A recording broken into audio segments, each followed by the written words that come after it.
नववर्ष हिंदू कैलेंडर यानी विक्रम संवत 2083 का प्रारंभ हो गया है और इस वर्ष का जो नव संवत्सर है वो रौद्र नाम का संवत्सर प्रारंभ हुआ है। क्योंकि रौद्र नाम का संवत्सर है तो रौद्र का अर्थ है क्रोध, भयंकर, जो कि अपने आप में ही नाम जो है वो रौद्र आया है। और इस वर्ष के जो राजा है वो गुरु है, मंत्री जो है वो मंगल है। चलिए जानते हैं थोड़ा सा और इस वर्ष का जो हिंदू नववर्ष है उसका फल हमारे लिए कैसा होने वाला है। पहले हम ये देखते हैं कि किसी भी वर्ष का जो वर्ष फल है उसका राजा और मंत्री का निर्धारण कैसे करते हैं। जो ज्योतिष शास्त्र में नववर्ष की जो प्रतिपदा की तिथि होती है उस तिथि के वार के आधार पर ही उस वर्ष का वर्षेज यानी राजा का निर्धारण किया जाता है। क्योंकि इस वर्ष नववर्ष गुरुवार से शुरू हो रहा है तो इसलिए इस वर्ष के राजा जो है वो गुरु अर्थात बृहस्पति हैं। बृहस्पति इस वर्ष के राजा हैं और मंत्री पद जो होता है वो ग्रहों की विशेष चाल, उसके वार और तिथि के संयोग से तय होता है। तो इसलिए वर्ष 2083 में मंगल वर्ष जो है वो मंगल जो है वर्ष के मंत्री के रूप में रहेंगे।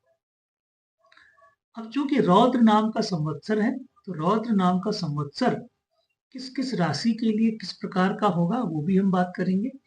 और वर्ष भर ये दोनों जो राजा और मंत्री हैं ये किस प्रकार से अपने स्वभाव के आधार पर फल देंगे उस बारे में भी हम बात करेंगे। क्योंकि वर्ष का जो फल यदि हम देखते हैं तो वर्ष का फल 2026 का और विक्रम संवत 2083 का वो इस प्रकार से रहेगा कि ये उथल पुथल और धार्मिक जागरण का मिश्रित वर्ष होगा। राजा और मंत्री दोनों ग्रहों की प्रवृत्ति एक दूसरे से बिल्कुल भिन्न है। तो दोनों जो ग्रह हैं मंगल है और गुरु जो हैं वो दोनों स्वभाव के आधार पर अलग अलग प्रकार के हैं।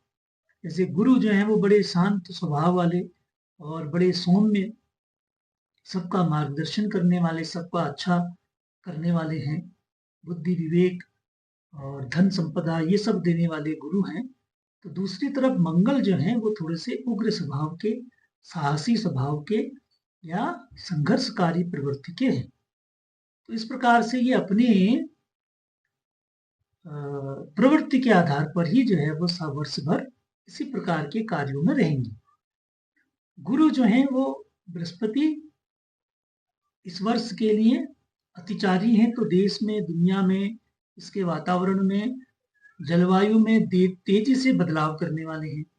धार्मिक व्यवस्था, शिक्षा में बदलाव होंगे, उच्च शिक्षा में सकारात्मक बदलाव होंगे, आध्यात्मिक गतिविधियां भी बढ़ाते हैं। गुरु जो है वो अध्यात्म को भी बढ़ाने वाले होते हैं तो ये भी अपने चरम पर होंगे। सामाजिक सुधार, न्याय व्यवस्था में सुधार, देश में, दुनिया में नैतिकता है, आध्यात्म है, ज्योतिष है, इसके ज्ञान का प्रभाव जो है वो मजबूत करने का कार्य गुरु करते हैं और वो करेंगे। इसी प्रकार से लोग सत्य और असत्य, नास्तिकता से आस्तिकता की ओर को विश्लेषण करेंगे।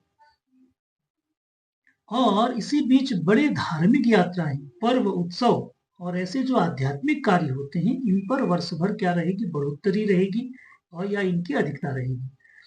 दूसरी ओर मंत्री जो है हमारे मंगल, उनका प्रभाव क्या रहेगा। मंगल जो है वो एक प्रकार से अग्नि तत्व के ग्रह हैं जिनका स्वभाव क्या है, ऊर्जा को देने वाले हैं, साहस को देने वाले हैं।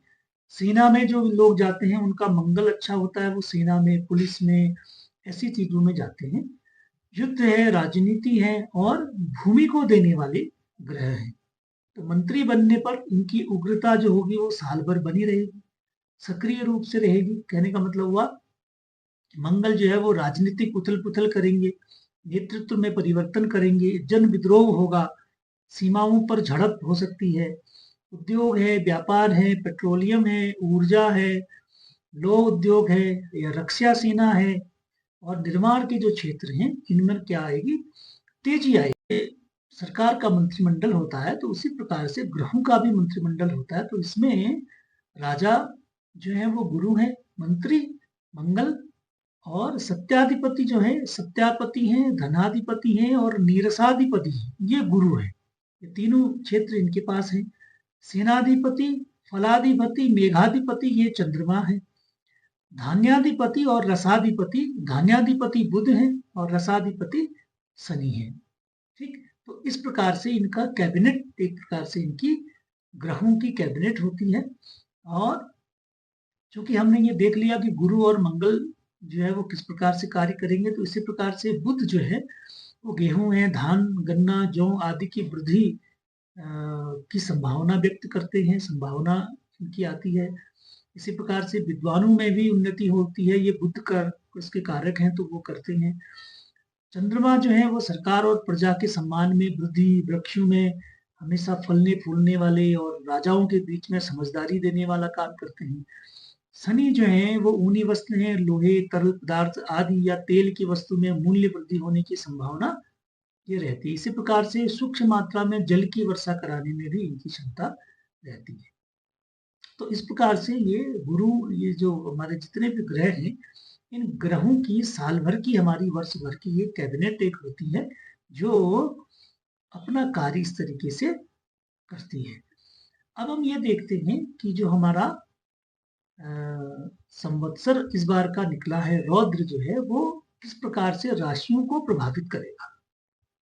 ठीक, अब रौद्र जो है, जैसे नाम है उसका रौद्र है, रौद्र के आधार पर जो बाएं पैर में जो गया है वो कुंभ राशि और मीन राशि के बाएं पैर में गया है, तो ये क्या प्रभाव करता है, रोग का, कष्ट का, डिप्रेशन का, ऐसे प्रभाव को दिखाता है कुंभ और मीन राशि के लिए।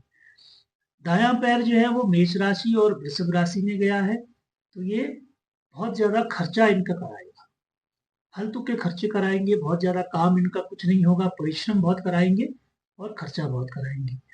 बायां हाथ जो है वो, बायां हाथ वो मिथुन और वृषभ राशि में गया है, तो ये भी खर्चा कराने का काम कराते हैं, बहुत ज्यादा व्यय कराते हैं। दायां हाथ जो है वो मिथुन और कर्क राशि में गया है, तो ये धन लाभ को देने वाला होता है, धन लाभ कराएंगे। हृदय जो है वो सिंह राशि, कन्या राशि और हृदय जो है वो सिंह राशि, कन्या राशि और तुला राशि पर गया है, तो ये धन लाभ का और सम्मान का, यश बढ़ाने का कार्य करता है। मुख वो तुला और वृश्चिक पर गया है, वृश्चिक राशि पर गया है, तो ये विद्या का और ज्ञान का लाभ देने वाला होता है। शीर्ष जो है वो वृश्चिक, धनु, मकर और कुंभ इन राशियों पर गया है, तो ये भी यश और सम्मान में लाभकारी होता है। तो कुल मिलाकर के केवल यदि हम देखते हैं तो कुंभ और मीन राशि के ऊपर में बाया पांव है, यानी जिसको हम बौपौ कहते हैं, वो गया हुआ है, तो इनको थोड़ा सा रोग है, कष्ट है और कुछ डिप्रेशन की ऐसी शिकायत इनको हो सकती है। तो इनके लिए एक सामान्य सा उपाय ये रहता है कि किसी प्रकार से सफेद वस्तुओं का दान करेंगे तो इनमें कुछ इनको लाभ मिलेगा।